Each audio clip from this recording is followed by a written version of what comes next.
दोस्तों, क्या आपको पता है कि चाइना में एलियंस की खोज के लिए क्या बनाया गया है? आपने एस्ट्रॉइड्स के बारे में तो काफी कुछ सुना होगा, लेकिन क्या आपने कभी 2000 करोड़ टन सोने से बने एस्ट्रॉइड के बारे में सुना है? और क्या आपको पता है कि हमारे इसरो के चीफ डॉक्टर के सिवान सर को कौन सा अवार्ड मिलने वाला है?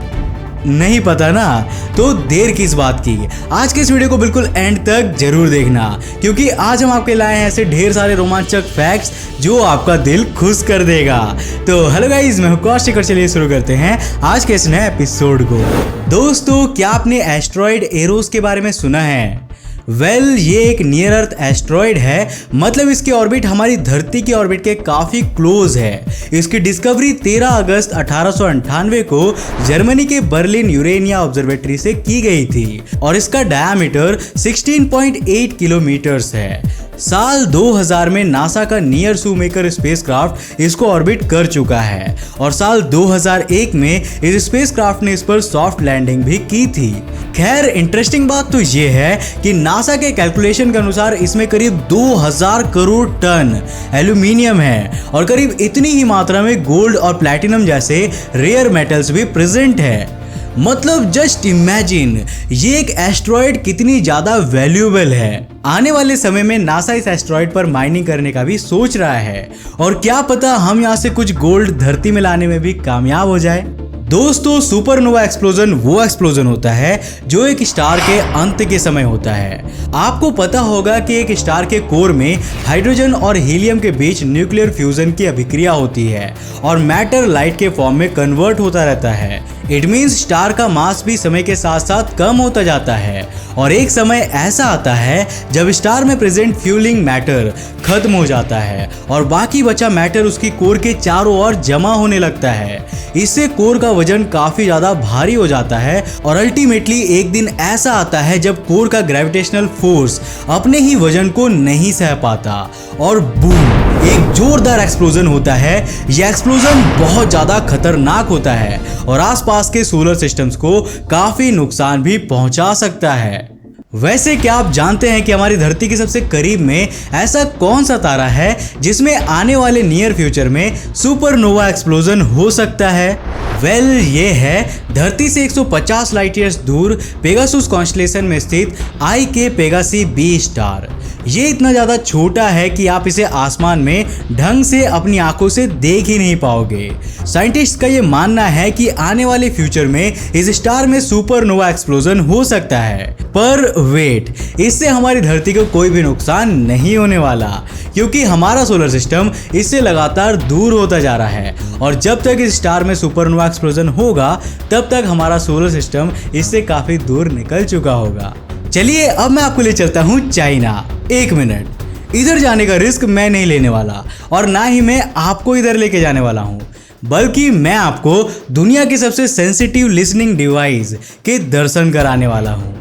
इसका नाम है फास्ट, यानी कि 500 metre aperture spherical radio telescope और ये चाइना के गुइजो प्रांत में दाओदांग डिप्रेशन नाम की जगह पर है। रेडियो टेलीस्कोप की मदद से यूनिवर्स में दूर से आने वाले रेडियो सिग्नल्स को रिसीव किया जा सकता है। इसकी स्फेरिकल डिस्क का डायामीटर 500 मीटर्स है और ये दुनिया का सबसे बड़ा फील्ड अपर्चर रेडियो टेलीस्कोप है। इसका कंस्ट्रक्शन साल 2011 में शुरू किया गया था और सितंबर 2016 तक इसे बना लिया गया था। इसी साल के शुरुआत में 11 जनवरी को 3 साल की टेस्टिंग के बाद इसे ऑपरेशनल डिक्लेयर कर दिया गया। मतलब अब इसे एक्सप्लोरेशन एंड रिसर्च के लिए यूज किया जा सकेगा। अपनी टेस्टिंग के दौरान ही इसने 44 नए पल्सार्स की खोज कर ली थी। अभी हाल ही में 4 जुलाई 2020 को इसने मिल्की वे के बाहर पहले न्यूट्रल हाइड्रोजन एटम्स को भी खोज निकाला है। और जानते हैं इसके एस्टेब्लिशमेंट का सबसे बड़ा मोटिव क्या है? चाइना इससे यूनिवर्स में एलियंस की खोज करना चाहता है। लेकिन अगर यूनिवर्स में कहीं भी रहने वाले एलियंस इस वक्त मुझे सुन रहे हैं तो भाई मैं आप लोगों से बस एक ही रिक्वेस्ट करना चाहूँगा कि चाहे कुछ भी हो जाए पर चाइना में लैंड मत करना, क्योंकि ये केवल आपका रिमोट ही नहीं चुराएंगे बल्कि आपका नामो निशान तक मिटा देंगे और डकार तक नहीं लेंगे। दोस्तों, अभी हाल ही में एक और खबर आई थी कि नासा ने अपने most awaited James Webb space telescope का लॉन्च एक बार फिर से टाल दिया है। इसे मार्च 2021 में लॉन्च किया जाना था, लेकिन कोरोना वायरस के कारण इसका काम अभी रुका हुआ है एंड फॉर दैट रीजन इसके लॉन्च में डिले होना स्वाभाविक है।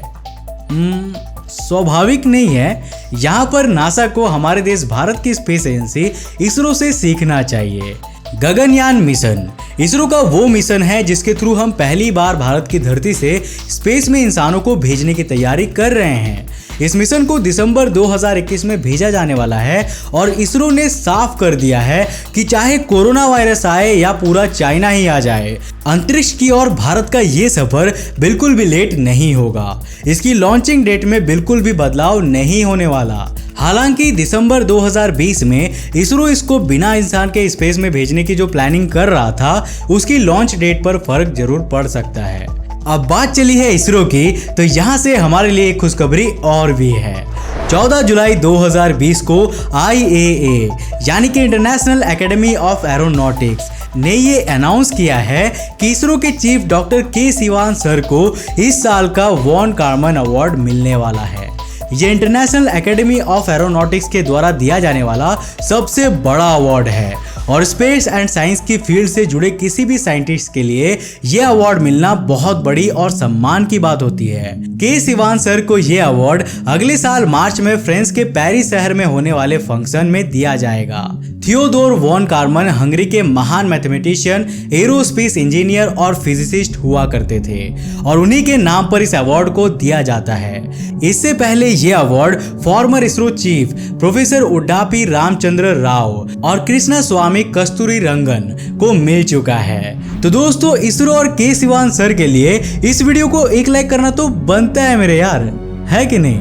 वैसे अभी आपको स्क्रीन पर जिस इंसान की फोटो दिख रही है, क्या आप इन्हें जानते हैं? वेल, शायद नहीं, क्योंकि ये वो इंसान थे जो इंसानी इतिहास के सबसे फेमस स्पेस मिशन का हिस्सा बनकर भी लोगों की नज़रों में नहीं आ सके।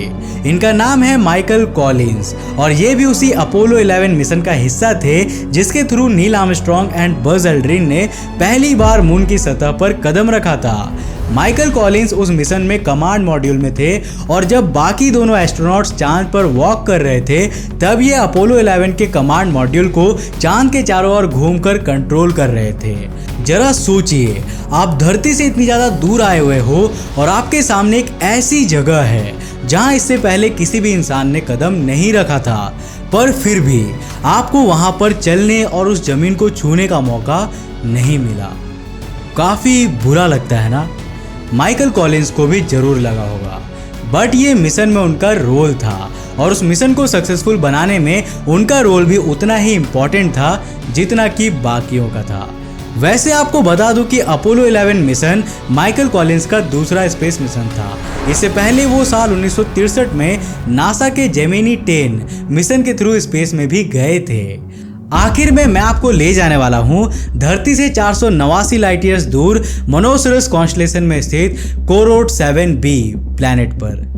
इसे फरवरी 2009 में फ्रांस के कोरोट स्पेस टेलीस्कोप मिशन से डिस्कवर किया गया था। इसकी साइज धरती से करीब 1.5 टाइम ज़्यादा है और यह हमारी धरती की तरह ही एक रॉकी प्लैनेट है। जब इसे डिस्कवर किया गया था, उस समय यह पहला रॉकी एक्सोप्लैनेट था जो सोलर सिस्टम के बाहर खोजा गया था।